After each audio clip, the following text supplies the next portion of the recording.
Sekarang saya akan minta untuk seseorang mengadakan survei. Untuk itu mari kita berdoa semoga apa yang dikatakan oleh dia semuanya bisa berjalan dengan lancar, bermanfaat untuk kita dan ada faedahnya untuk negara, bangsa.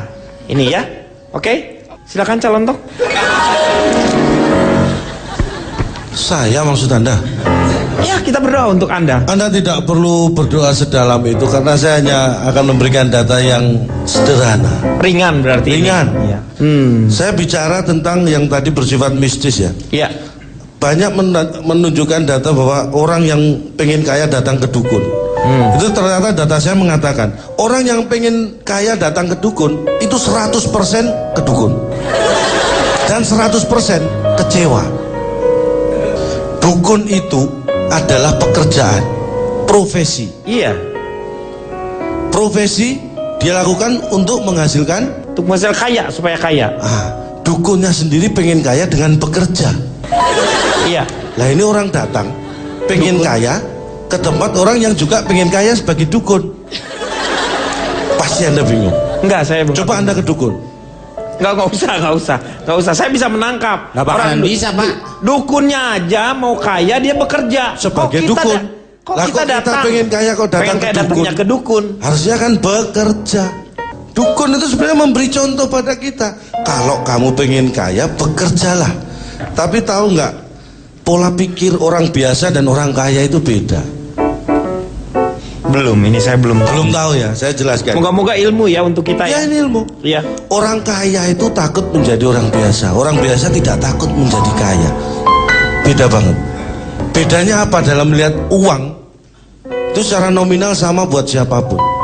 Tetapi buat orang kaya, uang itu dilihat secara logis, pakai logika. Tapi kalau orang biasa melihat uang itu secara emosional. Akhirnya apa? How you get it and how you spend it mempengaruhi itu. Iya. Bagaimana Anda mendapatkan uang dan bagaimana Anda memanfaatkan uang ya. Kalau Anda melihat secara logika, Anda akan mendapatkan dengan berlogika. Mengeluarkan juga ada logikanya. Iya. Tapi kalau Anda melihat secara emosional, terjadilah kedukun. Memperolehnya secara emosional. Wah, Nanti benar. menggunakanmu secara emosional. Ini yang harus kita rubah perlahan pada masyarakat kita. Tumben dia bener ya Pak? Ini benar ini. Iya benar. Sebentar, Yang dari dibilang- tadi saya benar. Iya benar Ini Pak. benar. Benar. Jangan-jangan ini bukan saya. Calon tong. Ya. Itu yang dibilang uang setan dimakan setan, maksudnya emosional itu. Yang tadi emosional itu, iya. Ini Duitnya. bukan perkara uang setan dan jadi emosional itu artinya tidak berlogika. Terus bagaimana kita melatih supaya mental kita terbiasa menjadi orang kaya? Ini saya kasih tips bagi Anda, terutama Anda Budi. Anda pengen jadi orang kaya? Bagus, kalau Anda pengen jadi orang kaya bagus. Jangan selama ini cuma kaya orang aja kan. Tolong dengarkan baik-baik. Ini tipsnya ya. Kebiasaan yang harus kita lakukan supaya kita menjadi orang kaya. Yang pertama, Anda tahu nggak? Kebiasaan membaca minimal 30 menit per hari. Itu adalah kebiasaan mencetak menjadi orang kaya. Data saya mengatakan, membaca 30 menit per hari itu sama dengan membaca setengah jam per hari. Ya, ini luar biasa. Pak, otaknya udah mulai rembes lagi nih Pak nih. Nah, 80% orang yang membaca 30 menit per hari. Ya, 80% orang yang membaca 30 menit per hari. 30 menit per hari, dia punya sisa waktu 23 jam 30 menit dalam sehari. Iyalah, mulai kayaknya nih ya. Udah mulai Ini kebuka mulai tambalan nih, ini iya. kayaknya Pak ini Pak. Tolong dipahami. Iya. Apa yang dilakukan selama 23 jam 30 menit setelah dia membaca 30 menit? Nah, Anda harus tidur minimal 6 jam sehari. Artinya sisanya adalah 17 jam 30 menit. Apa yang Anda lakukan selama 17 jam 30 Ya. menit? aktivitas atau makan atau Terserah, bebas. Iya, makanya. Tapi modalilah itu dengan 30 menit membaca Iya. minimal per hari. Karena perbandingannya adalah ya, orang dewasa yang menganggur itu 75% tidak suka membaca. Saya tanya pada Budi Ando, Anda suka membaca? Gimana baca? Nah, Menulis saja tidak bisa, Om. Itulah 75 orang dewasa yang menganggur itu 75% itu tidak suka membaca, dan 25% suka membaca. Tapi lebih suka menganggur. Loh gimana? Loh iya, Lebih suka menganggur daripada membaca. ini makanya yang membuat dia tetap Tapi kan dia nganggur. orang menganggur, dia yang Makanya padahal kalau dia bisa membaca tetapi dia nggak mau maksudnya. that's right. Ya. Ya, udah. Kemudian tips yang kedua, bangun. Ini penting. Kebiasaan bangun itu penting. Biasakan bangun setelah tidur. Ini penting sekali. Lu mau mati terus. Ini penting loh. Jangan menyepelekan loh. Jangan sampai Anda tidur terus lupa bangun loh. Ini penting. Mengawali kekayaan kalau Anda nggak bangun nggak bisa. Bangun setelah tidur itu penting. Tapi kuncinya iya. bukan di situ. Bukan. Tapi orang kaya kebiasaannya itu bangun 3 jam 3 jam. sebelum melakukan aktivitas kerja. Misalnya Anda kerja jam berapa? Jam 9. Anda minim bangun harus Jam 6. 6. Ya? Iya, bangun jam 6. Karena ini data saya 44% orang kaya itu bangun justru di atas 3 jam. Kalau dia kerja jam 7, kadang dia jam 3 sudah bangun. Kadang jam 2 sudah bangun. 5 jam dong kalau Kadang jam lebih. jam 1 udah bangun. Ada yang seperti itu. Jam 12 sudah bangun. Nah, itu yang belum tidur. Dan 70% orang yang nganggur. Nah, kayak Budi ini tolong dipraktekkan omongan saya ini benar apa enggak. 70% orang yang nganggur tuh belum bangun saat orang lain sudah bekerja. Benar nggak? Ketika orang lain bekerja, Ya, apa yang Anda Anda belum lakukan? bangun. Sudah bangun atau belum? Orang lain kerja, Anda sudah belum bangun bangun. apa belum? belum. Tuh kan? Iya benar. Nganggur. Iya. Saya tahu persis. Karena Saya tahu persis. kok tahu persis? Karena saya tidur di sebelahnya dia.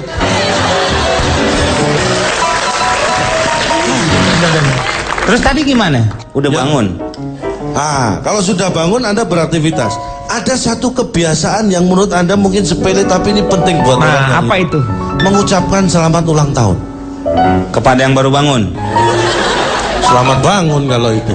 Mengucapkan selamat ulang tahun itu kebiasaan yang sangat baik dan penting. Ke siapa? Orang nggak ada yang ulang tahun, lu samatin ulang tahun. Pak Denny, Ya. penjelasan saya ini mungkin memang agak berat Anda pahami ya, tapi akan coba pelan-pelan saya jelaskan. Mengucapkan selamat ulang tahun itu esensinya luar biasa. Apa sih makna dari ulang tahun? Semakin sering Anda mengucapkan selamat ulang tahun kepada orang lain, Iya. itu semakin hebat, akan mencetak Anda menjadi orang kaya. Karena prinsipnya Karena apa? begini. Ketika Anda ingin mengucapkan selamat ulang tahun pada seseorang, satu, minim Anda harus tahu siapa orang tersebut dan kapan dia lahir. Kalau Anda tahu seseorang kapan lahirnya dan sekian banyak orang Anda tahu kapan lahirnya, berarti ingatan memori Anda kuat. Oh gitu. Semakin banyak yang Anda beri ucapan selamat ulang tahun, itu menunjukkan bahwa link Anda, partner Anda, teman Anda semakin banyak. Tahu nggak? Memori yang kuat, partner yang banyak, itu adalah modal kita untuk menjadi kaya. Bener lagi nih dia. Benar. Bener lagi nih Benar. dia. Ini satu hal. Tapi Selamat ulang tahun. Loh, dia belum ulang tahun. Dia belum ulang tahun. Cuma Biar satu terkesan hal. saya jadi kaya. Sebenarnya dia harus mampu mengingat semua orang yang ulang tahun, orang-orang terdekat. Karena dia tidak punya handphone smart. Kita akan kembali setelah yang satu ini.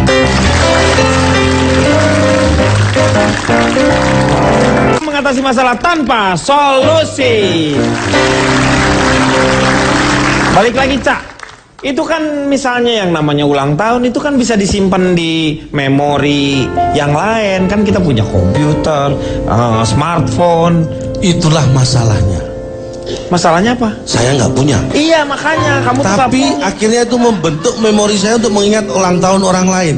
Kita memilih pasangan itu penting loh buat hidup Anda. Iya, supaya kita lancar Saya ya. itu dulu tahun 90 saya penghasilan per bulan sudah 15 juta. Tapi kenapa sampai sekarang saya belum kaya? Nah, itu kenapa? Karena waktu itu memang baru rencana saya. Lu sebulan 15 juta. Tapi itu masih rencana. Iya. Kalau Anda punya rencana, Anda punya harapan menjadi orang kaya. Iya. Kalau rencana saja tidak punya, wow. Anda tahu pemain hebat sepak bola Zinedine Zidane? Tahu. Itu era tahun 90-an akhir. Iya, Prancis lah pokoknya. Anda tahu David Beckham? Tahu. Berarti Anda suka bola. Terus apa hubungannya? Karena saya ini penggemar Real Madrid. Oke, terserah Anda mau Real Madrid atau apa. Tapi kalau Anda suka sepak bola, suka olahraga terutama sepak bola, ini termasuk cara kaya tanpa berbau mistis. Nah itu kayak gimana? Saya lakukan. Saya penggila bola. Saya hanya mengumpulkan dana dari teman-teman. Ya klub mana yang dijago, dia yang dijago. Jangan berjudi loh ya, nggak boleh berjudi. Jangan judi lu, udah judi itu. Loh, saya kan hanya mengumpulkan, yang judi kan mereka. Sama. Lu tuh gimana sih? Lu itu juga judi. Komeng. Nggak bisa dong judi. Judi Bisa- sama itu, Meng. Nggak beda itu. Iya nggak beda. Lu tidur situ tuh, gua bakar lu. Ini apaan, Meng? Lu tidur situ. Gua nyalain lu. Panas. Coba pegang Pak nih. Panas, Pak. Panas apa sih lu? Panas lu muka gede gitu. Panas, Meng. Apa sih lu? Malu lu badan gede. Pak, panas Itu loh. foto. Panas. Apaan? Coba saya pengen dengar apa yang disampaikan Komeng. Meng, Apaan lu? lu setuju nggak Anda cara-cara kan orang? kesannya tahu bagaimana cara menjadi orang kaya. Ya, jadi Sebenarnya ada yang lebih hebat lagi soal kekayaan instan itu. iya instan. Kebanyakan kan kita lewat jalan jalur mistis yang terjadi. Karena kalau misalnya resiko yang seperti Boris katakan itu lebih resikonya tinggi, kayak jambret, kayak rampok itu kan. Iya sebenarnya ya sekarang sudah hitungannya era milenium Pak ya. Tapi Iya. saya betul-betul melihat kejadian itu memang ada gitu Pak. Gimana caranya sih itu? Ya seperti teman saya. Itu baskom diisi air Pak. Airnya air putih. Itu oleh Komeng dimasukin ke air. Ya sama teman saya karena saya ngikutin aja. Oh iya iya iya. Baskom kosong diisi air putih. Iya. Terus Karena waktu itu diisi air lain nggak muat Pak. dikasih air apa? Aerobik kan pada narik di situ susah. Sekalian air raksa, Meng. Air raksa biar nggak kelihatan. Aerobik dimasukin situ. Iya maksudnya air putih itu Pak. Lu pikir Vicky Burki bisa masuk ke situ? Aerobik. Ya saya kan nggak tahu waktu itu Pak. Iya. Baskom diisi air Pak. Taruh lilin. Sep.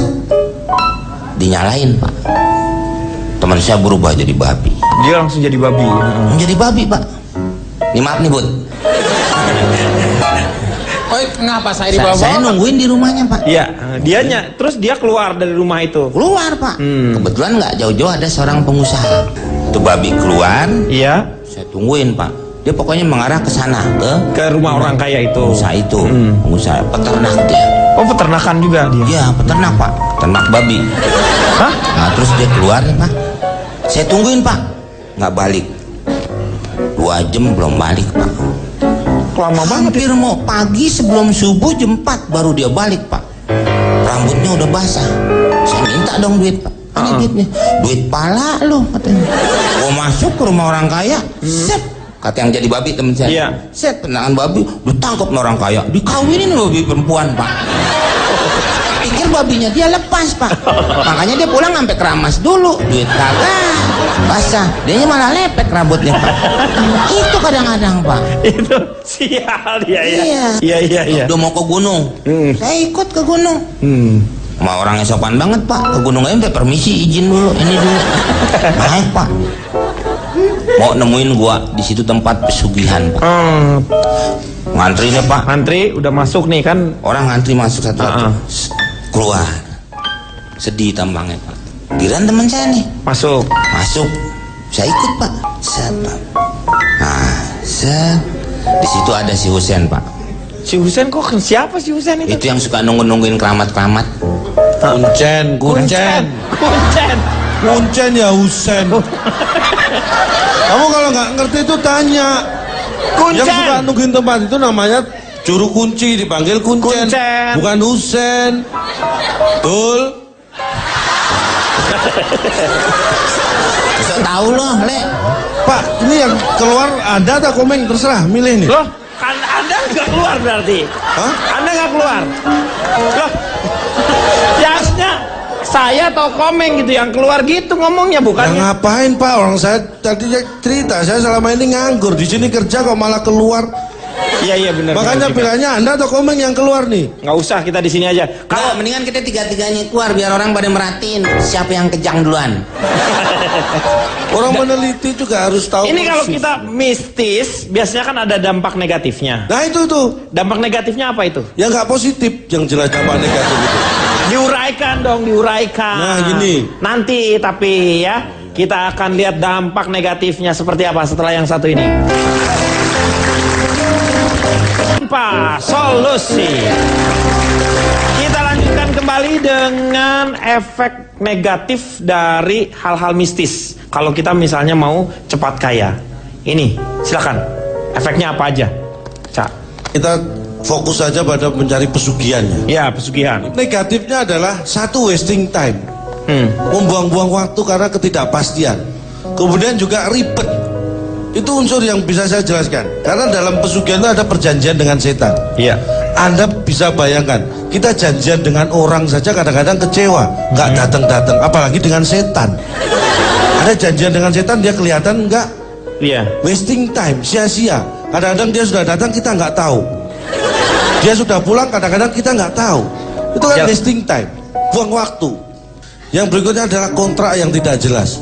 Anda tahu, ada tumbal, ada umur yang dikontrakkan, itu terjadi pada pesugihan.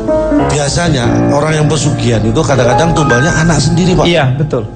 Jadi anaknya waktu itu setahun yang lalu itu kelas 6 SD. Iya. Sekarang perempuan. Sekarang Sekarang Ditumbalkan kelas itu. 1 SMP. itu bukan tunggal, itu bukan tumbal Pak, itu naik kelas. Dia naik kelas. Tapi Anda harus tahu, Harus tahu apa? dia memang kelas 1 SMP. Iya, tapi kakaknya kelas 3 SMA. ya wajar, lu tumbalnya di mana? Tumbal ametung. Tumbal ametung. Oh, tunggul itu. Yang ditumbalkan adiknya yang paling kecil Pak. Lu ngapain cerita kakak-kakaknya? Loh, Langsung biar aja Anda ke adeknya. tahu silsilah Nggak keluarganya. usah. Nggak usah. Lu kirimin ke gua fotokopi kartu keluarganya nih, Pak. Nih, gitu. Jadi gua langsung tahu adeknya nih. Nih, Pak, ini nih adeknya, ini yang ditumbalin. Ngapain gua harus tahu kakaknya 3 SMA? Saya takutnya kalau saya jelaskan nanti Anda tanya kakaknya kelas berapa gitu. Udah ngalah dong, Bapak udah emosi. Udah cerita langsung ke yang adeknya. Adiknya, yang ini yang ditumbalin. saya bilang yang jadi tumbal itu adiknya. Udah mulai nih Pak nih, udah Masa mulai. bayangkan, ini kan baru melahirkan tetangga saya itu. Masa anaknya yang paling kecil, Iya. umur 4 bulan, belum bisa ngomong.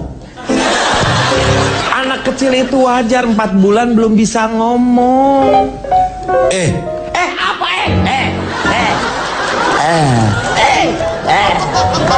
Apa 4 bulan ya nggak bisa ngomong lah. Nggak bisa Pak.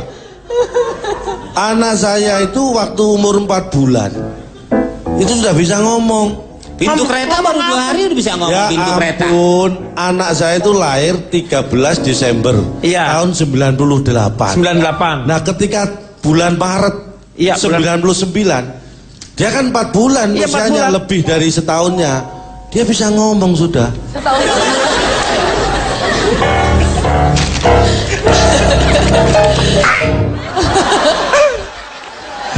Udah Pak, udah. Udah Pak, biarin. Nih ada nggak nih sebenarnya tumbal, ada nggak? Kalau nggak ada nggak usah. Jadi orang jadi sakit darah tinggi, stroke, asam urat, semua pada nambah. Pak, kita tidak mau mensejahterakan keluarga Calontong ya?